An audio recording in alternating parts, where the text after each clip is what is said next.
Hello everyone, this is chapter 13 of Pride and Prejudice. At the very end of chapter 12, Jane and Elizabeth finally return home from Netherfield back to Longbourn. Jane has fully recovered from her cold. Chapter 13.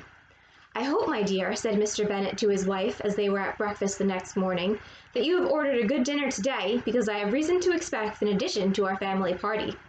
Who do you mean, my dear? I know of nobody that is coming, I am sure, unless Charlotte Lucas should happen to call in, and I hope my dinners are good enough for her. I do not believe she often sees such at home. The person of whom I speak is a gentleman and a stranger. Mrs. Bennet's eyes sparkled. A gentleman and a stranger? It is Mr. Bingley, I am sure. Why, Jane, you never dropped a word of this, you sly thing. Well, I am sure I shall be extremely glad to see Mr. Bingley, but, good Lord, how unlucky. There is not a bit of fish to be got today. Lydia, my love, ring the bell. I must speak to Hill this moment. It is not Mr. Bingley, said her husband. It is a person whom I never saw in the whole course of my life. This roused a general astonishment, and he had the pleasure of being eagerly questioned by his wife and 5 daughters at once. After amusing himself some time with their curiosity, he thus explained. About a month ago I received this letter, and about a fortnight ago I answered it, for I thought it a case of some delicacy, and requiring early attention. It is from my cousin, Mr. Collins, who, when I am dead, may turn you all out of this house as soon as he pleases. Oh, my dear, cried his wife, I cannot bear to hear that mentioned. Pray do not talk of that odious man. I do think it the hardest thing in the world that your estate should be entailed away from your own children, and I am sure if I had been you, I should have tried long ago to do something or other about it. Jane and Elizabeth attempted to explain to her the nature of an entail. They had often attempted it before, but it was a subject on which Mrs. Bennet was beyond the reach of reason, and she continued to rail bitterly against the cruelty of settling an estate away from a family of 5 daughters in favor of a man whom nobody cared anything about. So what she's talking about, an entail, is this legal proceeding where the oldest male heir in a family will inherit an estate, so the property and the house. If you think of the Bennet family, you will realize that they don't have any sons, so they have no male heir among their children. So their house and estate, when Mr. Bennet passes away, is going to go to this cousin, Mr. Collins. And although Mr. Bennet, as usual, is being a little sarcastic and kind of playing this up that he can turn them out of the house as soon as Mr. Bennet is dead, he's not wrong. So Mr. Collins would have legal authority and would have the ability to actually, kick all the Bennets out of the house. So even though we do talk about Mrs. Bennet being a very silly and sometimes ridiculous character, she is genuinely concerned about the well-being of her daughters if they don't marry well, because they will not have that house to live in. So that's what's going on there. It certainly is a most iniquitous affair, said Mr. Bennet, and nothing can clear Mr. Collins from the guilt of inheriting Longbourn. But if you will listen to his letter, you may perhaps be a little softened by his manner of expressing himself. No, that I am sure I shall not, and I think it was very impertinent of him to write to you at all, and very hypocritical. I hate such false friends. Why cannot he keep on quarrelling with you, as his father did before him? Why, indeed, he does seem to have had some filial scruples on that head, as you will hear. Hunsford, near Westerham, Kent, 15th October. Dear Sir, the disagreement subsisting between yourself and my late honored father always gave me much uneasiness, and since I have had the misfortune to lose him, I have frequently wished to heal the breach, but for some time I was kept back by my own doubts, fearing lest it might seem disrespectful to his memory for me to be on good terms with anyone with whom it had always pleased him to be at variance. So Mr. Collins writes to Mr. Bennet. Apparently Mr. Collins' father and Mr. Bennet did not get along. So he writes to him and says, I haven't really contacted you until this point because you didn't get along with my father, and I went back and forth if that was a good thing for me to do, to write to you or not.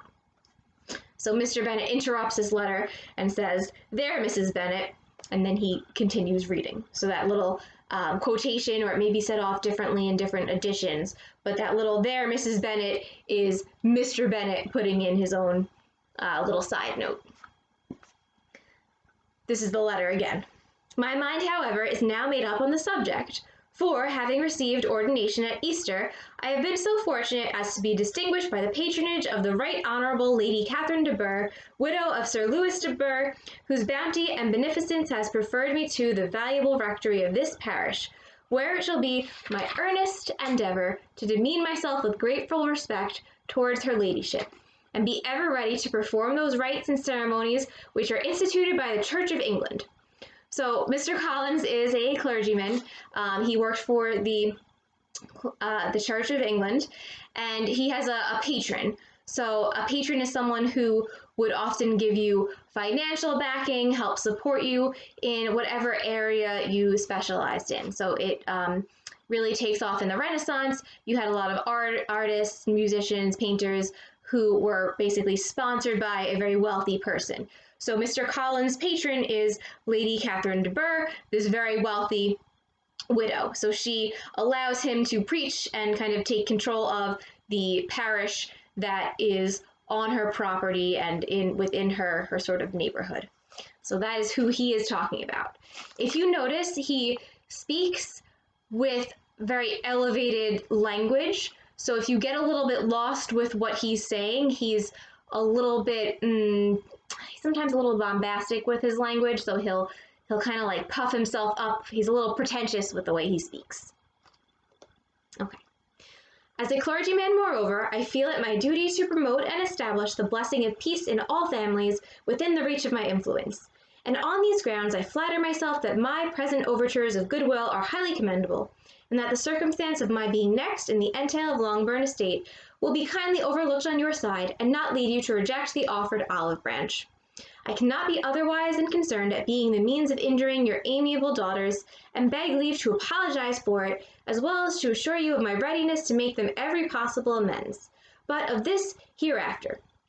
So he's actually saying he feels a little bit bad about having the estate eventually come to him in an entail, so he says he's going to try and make amends for that. He'll make up for that somehow. If you should have no objection to receive me into your house, I propose myself the satisfaction of waiting on you and your family Monday, November 18th by 4 o'clock, and shall probably trespass on your hospitality till the Sunday se'nnight following, which I can do without any inconvenience, as Lady Catherine is far from objecting to my occasional absence on a Sunday, provided that some other clergyman is engaged to do the duty of the day. I remain, dear sir, with respectful compliments to your lady and daughters, your well-wisher and friend, William Collins. So he says, even though he normally is the priest at that mass on the Sunday, Lady Catherine has given him her blessing, her permission to go visit the Bennets. And he says for a se'nnight, so that's a week. Fortnight is 2 weeks, a se'nnight is 1 week. At 4 o'clock, therefore, we may expect this peacemaking gentleman, said Mr. Bennet as he folded up the letter. He seems to be a most conscientious and polite young man, upon my word, and I doubt not will provide a valuable acquaintance, especially if Lady Catherine should be so indulgent as to let him come to us again. There is some sense in what he says about the girls, however, and if he is disposed to make them any amends, I shall not be the person to discourage him. So that doesn't have a dialogue tag, but we know that Mr. Bennet is most likely speaking right after that letter, and then it seems to be Mrs. Bennet would say that, so she's kind of willing to see what he's going to do to make these amends. Though it is difficult, said Jane, to guess in what way he can mean to make us the atonement he thinks our due, the wish is certainly to his credit. Elizabeth was chiefly struck with his extraordinary deference for Lady Catherine, and his kind intention of christening, marrying, and burying his parishioners whenever it were required. He must be an oddity, I think, said she. I cannot make him out. There is something very pompous in his style, and what can he mean by apologizing for being next in the entail? We cannot suppose he would help it if he could. Can he be a sensible man, sir? So Elizabeth says he's writing in this kind of pompous way, but then he's apologizing for inheriting their estate, which, why would you really feel bad about just getting a house? So she's a little bit perplexed by him. She's trying to figure him out. So she ends with, can he be a sensible man, sir? No, my dear, I think not. I have great hopes of finding him quite the reverse.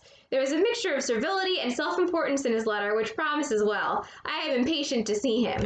So that's Mr. Bennet again. We know that he's very sarcastic. Here he's saying, I'm looking forward to this visit because he seems like a weird guy and I enjoy strange people and making fun of them.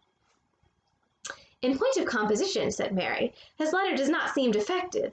The idea of the olive branch perhaps is not wholly new, yet I think it is well expressed. So Mary's just looking at this and thinking, primo writing. To Catherine and Lydia, neither the letter nor its writer were in any degree interesting. It was next to impossible that their cousin should come in a scarlet coat, and it was now some weeks since they had received pleasure from the society of a man in any other color. As for their mother, Mr. Collins' letter had done away much of her ill will, and she was preparing to see him with a degree of composure which astonished her husband and daughters. In other words, the red coat, they're alluding to the fact that Catherine and Lydia are always chasing after the men in the British militia, so they're thinking, oh my gosh, this guy's a clergyman, he's not going to have the nice red coat, I'm really bored, he's not a militia guy, I'm not interested. Mr. Collins was punctual to his time, and was received with great politeness by the whole family. Mr. Bennet indeed said little, but the ladies were ready enough to talk, and Mr. Collins seemed neither in need of encouragement nor inclined to be silent himself. He was a tall, heavy-looking young man of 25. You'll notice that in a lot of British books, but they'll write out the age of someone, but they'll put they sort of reverse the order of the numbers. So we would say he's 25, Jane Austen would write he was 25. His air was grave and stately, and his manners were very formal. He had not been long seated before he complimented Mrs. Bennet on having so fine a family of daughters, said he had heard much of their beauty, but that, in this instance, fame had fallen short of the truth, and added that he did not doubt her seeing them all in due time well disposed of in marriage. This gallantry was not so much to the taste of some of his hearers, but Mrs. Bennet, who quarrelled with no compliments, answered most readily, You are very kind, sir, I am sure, and I wish with all my heart it may prove so, for else they will be destitute enough, things are settled so oddly. So Mr. Collins, just pays a compliment and says, oh, your daughters are beautiful. I'm sure they're all going to be, marry well and be very happy. And then Mrs. Bennet says, oh, you're very kind. I hope they marry well because, they're going to be destitute and have nothing if they're not because you're taking our house. So she has to get in that little dig. You will allude perhaps to the entail of this estate. Ah, sir, I do indeed. It is a grievous affair to my poor girls, you must confess. Not that I mean to find fault with you, for such things I know are all chance in this world. There is no knowing how estates will go when once they come to be entailed.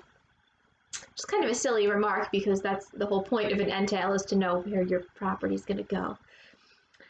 I am very sensible, madam, to the hardship to my fair cousins, and could say much on the subject, but that I am cautious of appearing forward and precipitate. But I can assure the young ladies that I come prepared to admire them. At present I will not say more, but perhaps when we are better acquainted. It was interrupted by a summons to dinner, and the girls smiled on each other. They were not the only objects of Mr. Collins' admiration.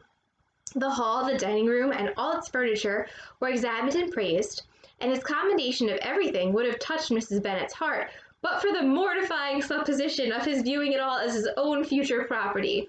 So Mr. Collins is complimenting their house and the size of the rooms, the decor, but it's a little bit weird because he's going to inherit this place. So Mrs. Bennet is a little bit taken aback by that. The dinner, too, in its turn, was highly admired, and he begged to know which of his fair cousins the excellence of its he begged to know to which of his fair cousins the excellency of its cookery was owing. But here he was set right by Mrs. Bennet, who assured him, with some asperity, that they were very well able to keep a good cook, and that her daughters had nothing to do in the kitchen. He begged pardon for having displeased her. In a softened tone she declared herself not at all offended, but he continued to apologize for about a quarter of an hour. That little social gaffe at the end of the chapter, Mr. Collins is eating dinner with them all, and he asks which of the girls made dinner. At that time, and a family in the gentry, like the Bennets were, would have definitely had a cook to prepare dinner. So this wouldn't be something that any of the Bennet daughters or even Mrs. Bennet would do. They would oversee someone cooking, so they would plan out the meals and tell their cook what to make, but they would not cook it themselves. And Mrs. Bennet takes that as a reflection on what Mr. Collins thinks of their social class.